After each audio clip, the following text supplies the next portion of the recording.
Support இன்பிசி உங்களை அன்புடன் வரவேற்கிறது. நாம இன்னைக்கு பார்க்க போறது டெட் பேப்பர் 1க்கு படிக்கிறவங்களுக்கு ஃபர்ஸ்ட் ஸ்டாண்டர்ட்ல இருந்து 5th ஸ்டாண்டர்ட் வரைக்கும் தமிழ், சயின்ஸ், இவிஎஸ் எல்லாமே நம்ம தனித்தனியா கொடுத்துட்டு இருக்கோம்.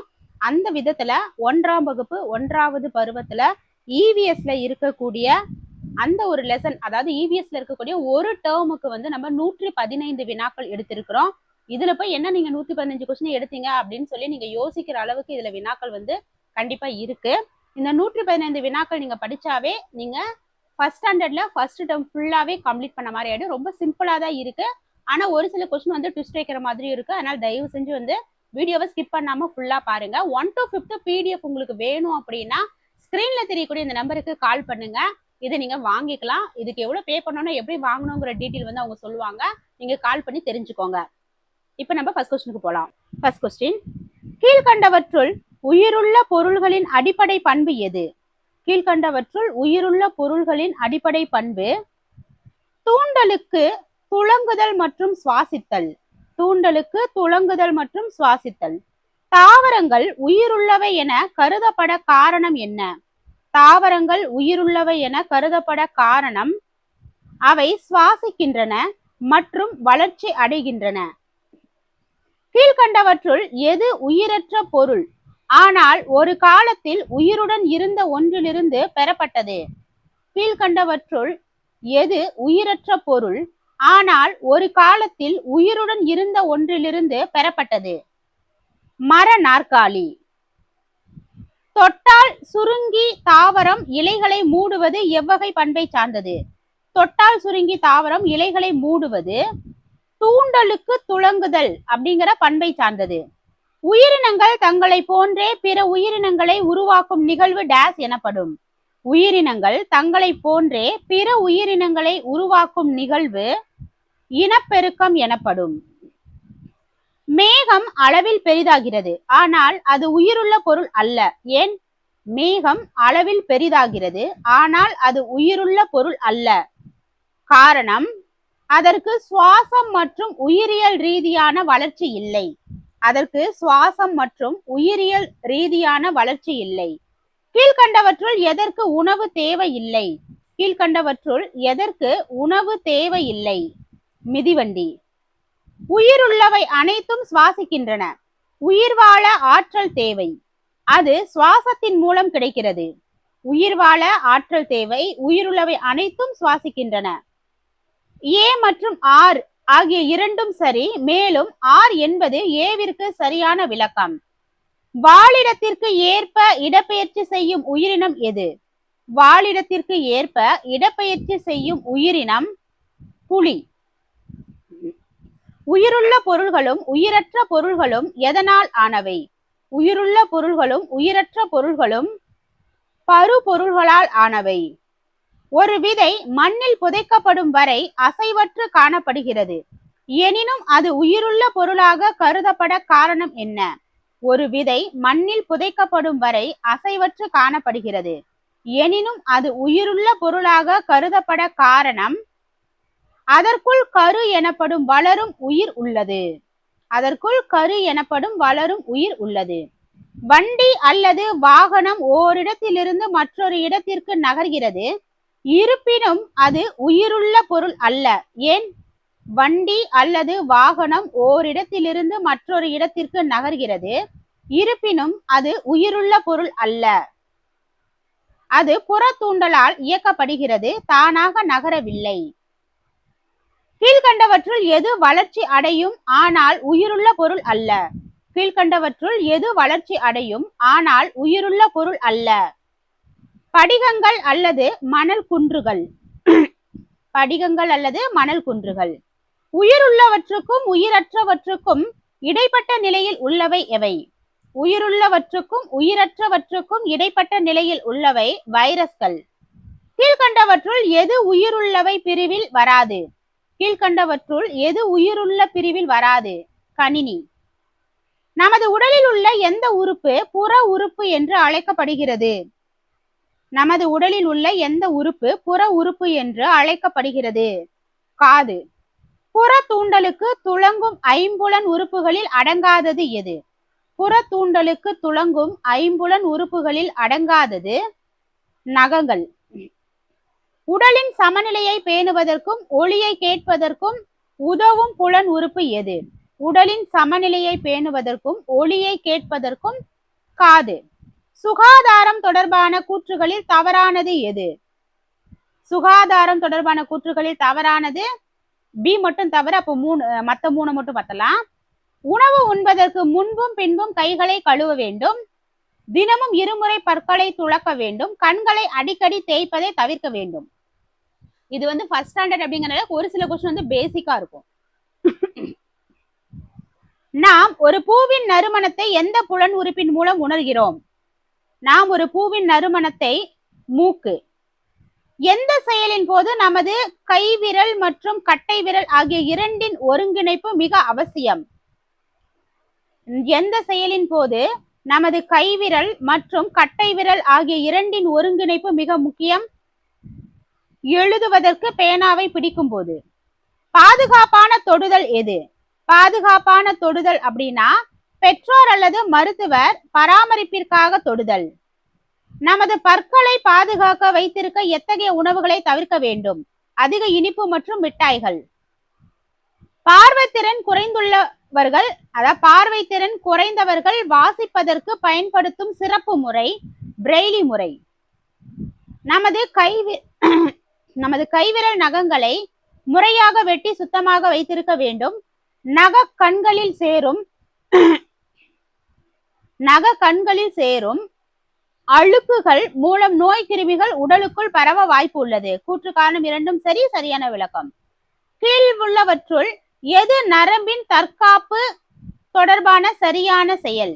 கீழே உள்ளவற்றுள் எது நம் உடலின் தற்காப்பு தொடர்பான சரியான செயல்? பாதுகாப்பற்ற தொடுதல் ஏற்படும் போது வேண்டாம் என்று சத்தமாக சொல்லி அந்த இடத்தை விட்டு விலக வேண்டும். பொறுத்துக. கண்கள் அப்படிங்கிறது எதுக்கு? வடிவம் மற்றும் நிறம். மூக்கு மனம். காது ஓசை. தோல் மென்மை மற்றும் கடினம். ஒரு நபர் கண்களை கட்டிக்கொண்டு ஒரு பழத்தின் வகையை எதன் மூலம் துல்லியமாக கண்டறிய முடியும்? ஒரு நபர் கண்களை கட்டிக்கொண்டு ஒரு பழத்தின் வகையை எதன் மூலம் துல்லியமாக கண்டறிய முடியும் அப்படின்னா அதனுடைய சுவை மற்றும் மனம் மூலம். காதுகளை சுத்தம் செய்ய கூர்மையான பொருட்களை பயன்படுத்த கூடாது. இது காது ஜவ்வு பகுதியை பாதித்து கேட்கும் திறனை குறைக்கும். இது சரியா? ஆமா, ரெண்டுமே சரி. கூற்று மற்றும் காரணம் இரண்டும் சரி. மேலும் காரணம் கூற்றிற்கான சரியான விளக்கம். கீழே கொடுக்கப்பட்டுள்ள உடல் உறுப்புகளில் எது ஜோடியாக இல்லாத உறுப்பு? ஜோடியா இல்லாதது மூக்கு மட்டும்தான். தாவரங்களின் எந்த பகுதி நிலத்திற்கு கீழே வளர்ந்து செடியை தாங்கி பிடிக்கிறது? தாவரங்களின் எந்த பகுதி நிலத்திற்கு கீழே வளர்ந்து செடியை தாங்கி பிடிக்கிறது? வேர். கீழ்கண்டவற்றுள் எது பூ வகையை சார்ந்தது? கீழ்கண்டவற்றுள் எது பூ வகையை சார்ந்தது? காலிஃபிளவர். எல்லா தாவரங்களும் ஒரே மாதிரியான இலைகளை கொண்டிருப்பதில்லை. தாவரங்களின் வகை மற்றும் அவை வாழும் இடத்தை பொறுத்து இலைகளின் வடிவம், அளவு மற்றும் நிறம் மாறுபடும். கூற்று மற்றும் காரணம் இரண்டும் சரி. காரணம் கூற்றிற்கான சரியான விளக்கம். நாம் உண்ணும் உணவில் உள்ள வேர் வகை காய்கறி எது? நாம் உண்ணும் உணவில் வேர் வகையில் இருக்கக்கூடிய காய்கறி பாத்தீங்கன்னா கேரட். தாவரத்தின் எந்த பகுதி காயாகவும் பின்னர் கனியாகவும் மாறுகிறது? தாவரத்தின் எந்த பகுதி காயாகவும் பின்னர் கனியாகவும் மாறுகிறது? பூ பகுதி. நறுமண பொருட்கள் நம் உணவில் எதற்காக சேர்க்கப்படுகின்றன? உணவின் மனம், சுவை மற்றும் மருத்துவ குணத்திற்காக. கீழ்கண்டவற்றுள் எது கொடி வகை தாவரம்? கீழ்கண்டவற்றுள் எது கொடி வகை தாவரம்? அவரை கொடி. ஆழம் விழுதுகள் மரத்திற்கு தூண் போல தாங்குதலை வழங்குகின்றன. ஆலமரம் மிக பெரியது என்பதால் அதன் கிளைகளை தாங்க கூடுதல் ஆதார வேர்கள் தேவைப்படுகின்றன. கூற்று மற்றும் காரணம் இரண்டும் சரி. மேலும் காரணம் கூற்றிற்கான சரியான விளக்கம். ஒரு விதையுள்ள பழத்திற்கு உதாரணம் தருக. ஒரு விதையுள்ள பழத்திற்கு உதாரணம் மாம்பழம். ஒரே ஒரு விதை மட்டும் இருக்கக்கூடிய பழத்துக்கு உதாரணம் மாம்பழம். தாவரங்கள் நமக்கு தரும் கொடைகளில் முதன்மையானது எது? தாவரங்கள் நமக்கு தரும் கொடைகளில் முதன்மையானது ஆக்சிஜன் மற்றும் உணவு. கீழ்கண்டவற்றுள் எது இலைக்காக வளர்க்கப்படும் தாவரம்? கீழ்கண்டவற்றுள் எது இலைக்காக வளர்க்கப்படும் தாவரம்னா மணத்தக்காளி. இது எல்லாமே புக்ல இருக்கு. காய்கறிகளை சமைப்பதற்கு முன்பு நாம் என்ன செய்ய வேண்டிய மிக முக்கியமான செயல்? நாம் செய்ய வேண்டியது, காய்கறிகளை சமைப்பதற்கு முன்பு நாம் செய்ய வேண்டிய மிக முக்கியமான செயல், சுத்தமான நீரில் கழுவ வேண்டும். பருப்பு வகைகள் மற்றும் தானியங்கள் நமக்கு எதனை வழங்குகின்றன? பருப்பு, தானியம் புரதம் மற்றும் ஆற்றலை கொடுக்கின்றன. மரம் மற்றும் செடி ஆகியவற்றிற்கு இடையே உள்ள முக்கிய வேறுபாடு என்ன? மரம் மற்றும் செடி ஆகியவற்றிற்கு இடையே உள்ள முக்கிய வேறுபாடு, மரம் தடித்த மற்றும் வலுவான தண்டு கொண்டது. இயற்கையில் கிடைக்கும் தேனில் அடங்கியுள்ள குணம் எது? இயற்கையில் கிடைக்கும் தேனில் அடங்கியுள்ள குணம், அது கெட்டு போகாத இயற்கை உணவு மற்றும் மருந்து. தாவரத்தின் எந்த பகுதி உணவு தொழிற்சாலை என்று அழைக்கப்படுகிறது? இலை. தாவரத்தின் உணவு தொழிற்சாலை என அழைக்கப்படும் பகுதி இலை. கல்வி போன்ற பாலைவன தாவரங்களில் இலைகள் முட்களாக மாறியுள்ளன. சரிங்க, அது கள்ளி. கள்ளி போன்ற பாலைவன தாவரங்களில் இலைகள் முட்களாக மாறியுள்ளன. இது நீராவி போக்கை குறைத்து தாவரத்திற்குள் நீரை சேமிக்க உதவுகிறது. கள்ளி போன்ற பாலைவன தாவரங்களில் இலைகள் முட்களாக மாறியுள்ளன. இது நீராவி போக்கை குறைத்து தாவரத்திற்குள் நீரை சேமிக்க உதவுகிறது. கூற்று மற்றும் காரணம் இரண்டும் சரி, மேலும் காரணம் கூற்றிற்கு சரியான விளக்கம். பல விதைகளை கொண்ட பழம் எது? பல விதைகளை கொண்ட பழம் பாத்தீங்க அப்படின்னா பப்பாளி. தாவரங்களிலிருந்து நேரடியாக பெறப்படாத பொருள் பட்டு. தாவரங்களிலிருந்து நேரடியாக பெறப்படாத பொருள் பட்டு. பூமிக்கு மேலே வளரும் தாவரத்தின் தண்டு மற்றும் இலைப்பகுதி பொதுவாக என்ன நிறத்தில் இருக்கும்? பூமிக்கு மேலே வளரும் தாவரத்தின் தண்டு மற்றும் இலைப்பகுதி பச்சை நிறத்தில் இருக்கும். மனிதர்களை விட நாயின் நுகர்வு திறன் எத்தனை மடங்கு அதிகம்? மனிதர்களை விட நாயின் நுகர்வு திறன் 40 மடங்கு அதிகம். மிக தொலைவில் இருக்கும் இரையையும் அல்லது பொருளையும் மிக கூர்மையாக பார்க்கும் திறன் கொண்ட பறவை எது? மிக தொலைவில் இருக்கும் இரையையும் அல்லது பொருளையும் மிக கூர்மையாக பார்க்கும் திறன் கொண்ட பறவை கழுகு. நாய்கள் காவல்துறையில் குற்றவாளிகளை கண்டுபிடிக்க பயன்படுத்தப்படுகின்றன. நாய்களுக்கு மனிதர்களை விட மோப்பத்திறன், அதாவது நுகர்வு திறன் மிகவும் அதிகம். கூற்று காரணம் இரண்டும் சரி, சரியான விளக்கம். இரவு நேரத்தில் மிக தெளிவாக பார்க்கும் திறன் கொண்ட பறவை எது? இரவு நேரத்தில் மிக தெளிவாக பார்க்கும் திறன் கொண்ட பறவை ஆந்தை. கழுகு, பருந்து மற்றும் வல்லூறு போன்றவை வானில் உயரத்தில் பறந்தாலும் நிலத்தில் உள்ள சிறிய பொருட்களை கூட பார்க்க முடியும். கழுகு, பருந்து மற்றும் வல்லூறு போன்றவை வானில் உயரத்தில் பறந்தாலும் நிலத்தில் உள்ள சிறிய பொருட்களை கூட பார்க்க முடியும். அவற்றின் கண்கள் மிக கூர்மையான பார்வை திறன் கொண்டவை. கூற்று மற்றும் காரணம் இரண்டும் சரி, மேலும் காரணம் கூற்றிற்கான சரியான விளக்கம். நம்மை சுற்றியுள்ள விலங்குகளில் தடித்த தோல் மற்றும் உருளை போன்ற கால்களை கொண்ட மிகப்பெரிய நிலவாழ் விலங்கு எது? நம்மை சுற்றியுள்ள விலங்குகளில் தடித்த தோல் மற்றும் உருளை போன்ற கால்களை கொண்ட மிக பெரிய நிலவாழ் விலங்கு யானை. பறவைகளில் உடல் அமைப்பு எதனால் போர்த்தப்பட்டுள்ளது? பறவைகளின் உடல் அமைப்பு எதனால் போர்த்தப்பட்டுள்ளது? இறகுகளால். மீன்கள் நீரில் வாழ்வதற்கு துடுப்புகள் உதவுகின்றன. துடுப்புகள் மீன்கள் நீந்துவதற்கும் திசையை மாற்றுவதற்கும் பயன்படுகின்றன. மீன்கள் நீரில் வாழ்வதற்கு துடுப்புகள் உதவுகின்றன. துடுப்புகள் மீன்கள் நீந்துவதற்கு திசையை மாற்றுவதற்கும் பயன்படுகின்றன. கூற்று மற்றும் காரணம் இரண்டும் சரி, மேலும் காரணம் கூற்றிற்கான சரியான விளக்கம். மரத்தின் கிளைகளை பிடித்து ஏறுவதற்கும் தாவி செல்வதற்கும் நீண்ட வாளை பயன்படுத்தும் விலங்கு எது? குரங்கு. பூச்சிகளின் தலையில் காணப்படும் உணர் நீட்சிகளின் முக்கிய பணி என்ன? பூச்சிகளின் தலையில் காணப்படும் உணர் நீட்சிகளின் முக்கிய பணி சுற்றுப்புறத்தை உணரவும் வாசனையை அறியவும். சுற்றுப்புறத்தை உணரவும் வாசனையை அறியவும் உதவுகிறது. பெரும்பாலான காய்கள் கனியாக மாறும்போது அவற்றில் ஏற்படும் மிக முக்கியமான மாற்றம் என்ன? பெரும்பாலான காய்கள் கனியாக மாறும்போது அவற்றில் ஏற்படும் மிக முக்கியமான மாற்றம் என்ன? நிறம் மாறுதல். இப்ப நம்ம பாக்குற கொஸ்டின்ல வந்து இது வந்து உங்களுக்கு பெருசா வந்து பார்க்க பார்வையா இருக்கணுங்கிறதுக்காக லெட்டர் சைஸ் பெருசா வச்சிருக்கேன்.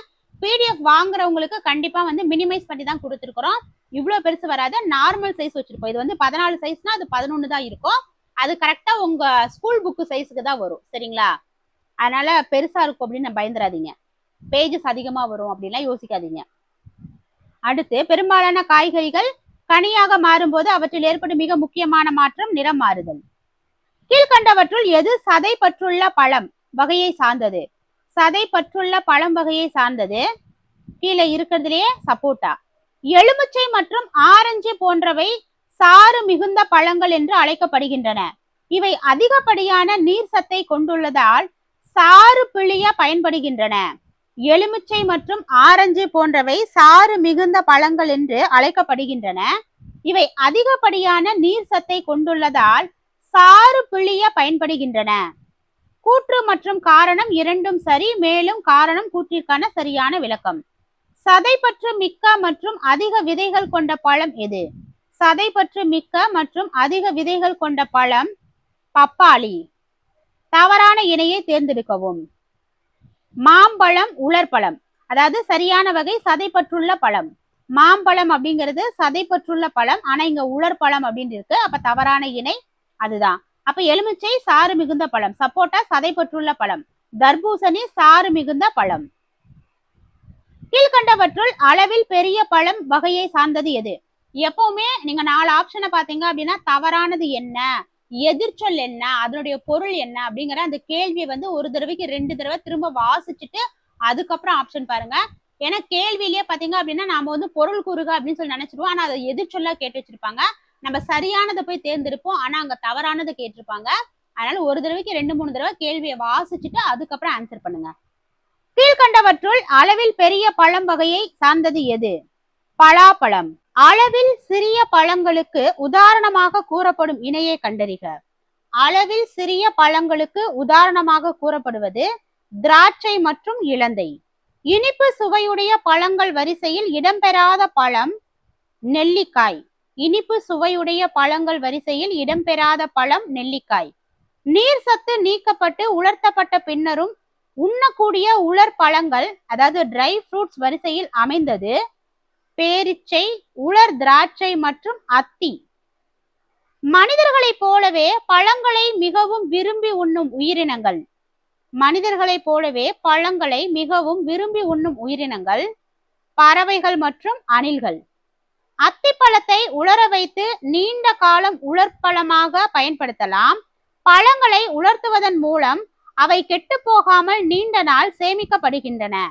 அத்திப்பழத்தை உலர வைத்து நீண்ட காலம் உலர்பழமாக பயன்படுத்தலாம்.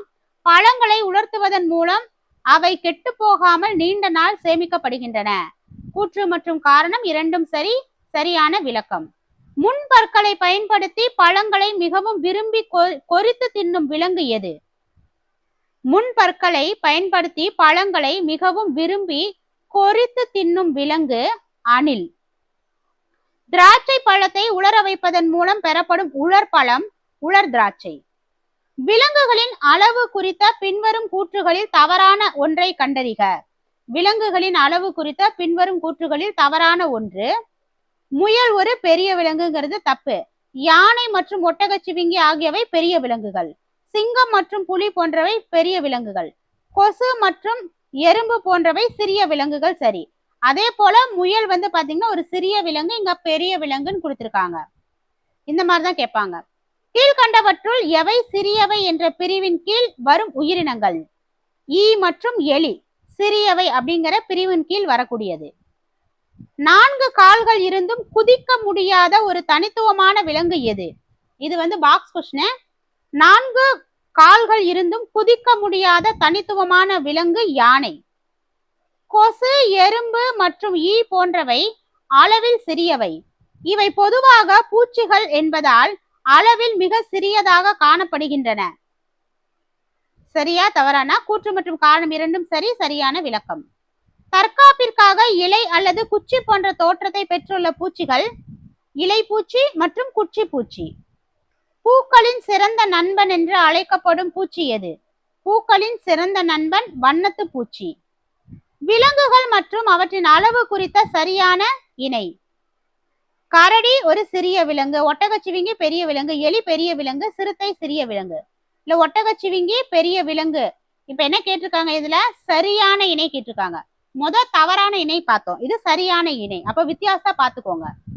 கரடி ஒரு பெரிய விலங்கு தான், ஒட்டகச்சிவிங்கி பாத்தீங்க அப்படின்னா அதுவும் வந்து பெரிய விலங்கு தான். ஆனா கரடி இதுல சிறிய விலங்குன்னு கொடுத்துருக்காங்க. எலி வந்து சிறிய விலங்கு பெரிய விலங்குன்னு இருக்கு. சிறுத்தை வந்து பெரிய விலங்கு, இதுல சிறிய விலங்குன்னு இருக்கு. அப்ப சரியான இணை ஒட்டகச்சிவிங்கி பெரிய விலங்கு. உடலின் மேல் முடி அல்லது ரோமங்களை கொண்டுள்ள குட்டிகளை ஈன்று பாலூட்டும் உயிரினங்கள் எவ்வாறு அழைக்கப்படுகின்றன? உடலின் மேல் முடி அல்லது ரோமங்களை கொண்டுள்ள குட்டிகளை ஈன்று பாலூட்டும் உயிரினங்கள் பாலூட்டிகள் என அழைக்கப்படுகின்றன.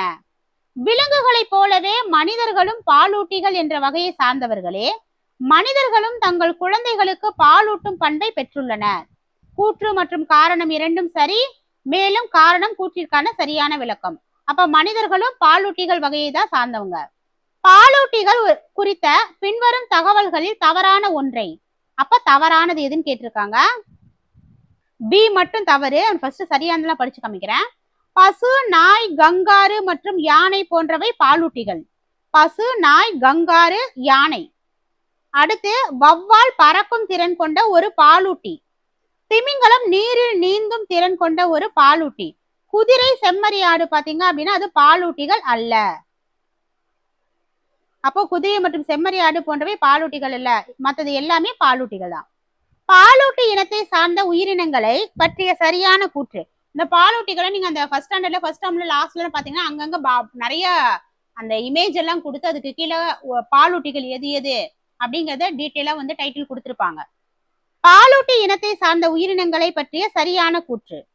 பாலூட்டிகள்னா சில பாலூட்டிகள் பறக்கும் மற்றும் நீந்தும் திறனை பெற்றுள்ளன.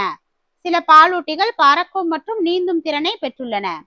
பறக்கும் திறன் கொண்ட வௌவாலும் நீரில் நீந்தும் திறன் கொண்ட திமிங்கலமும் பாலூட்டிகள் என அழைக்கப்பட மிக முக்கியமான காரணம் என்ன? பறக்கும் திறன் கொண்ட வௌவாலும் நீரில் நீந்தும் திறன் கொண்ட திமிங்கலம் ரெண்டுமே பாலூட்டிகள் தான். இவை குட்டிகளை ஈன்று பாலூட்டும் பண்பை கொண்டுள்ளன. பறக்கும் திறன் கொண்ட பாலூட்டி எது? வௌவால். விலங்குகளின் வால் அசைவுகள் மற்றும் அவை உணர்த்தும் செய்திகள் குறித்த பின்வரும் கூற்று. நாய் தன் வாளை ஆட்டுதல் ஒரு மகிழ்ச்சியான நிலை. நீங்க ஒரு வீட்டுக்கு போறீங்கன்னா வளர்ப்பு நாய் இருக்கு, இல்ல தெருவுல நாய் கூட நீங்க ஏதாவது ஒண்ணு சாப்பிட போட்டீங்க, போய் தலையை நீ விட்டீங்க அப்படின்னா அது வாழை ஆட்டும், அது வந்து மகிழ்ச்சியை வெளிப்படுத்துது. அதே போல பசு தன் வாளை வீசுதல் வந்து தொந்தரவு தரக்கூடிய ஈய அல்லது பூச்சிகளை விரட்டுறதுக்காக அந்த பசு வந்து தன்னுடைய வாளை வந்து தூக்கி வீசும். பூனை தன் வாளை நிமிர்த்தி முறைத்தல் பாத்தீங்கன்னா ஒரு கோபமான நிலை. இதுல பசு தன் வாளை வீசுதல் மகிழ்ச்சியான நிலை அப்படிங்கிறது தான் தவறு. பசு, எருமை, வெள்ளாடு மற்றும் செம்மறியாடு ஆகியவற்றுக்கு இடையேயான பொதுவான வகைப்பாட்டு பண்பு எது? பசு, எருமை, வெள்ளாடு மற்றும் செம்மறியாடு ஆகியவற்றுக்கு இடையேயான பொதுவான வகைப்பாட்டு பண்பு. இவை அனைத்துமே பாலூட்டிகள் தான். இரண்டு இறக்கைகள், இரண்டு கால்கள் மற்றும் ஓர் அலகினை கொண்டுள்ள உயிரினங்கள் எது?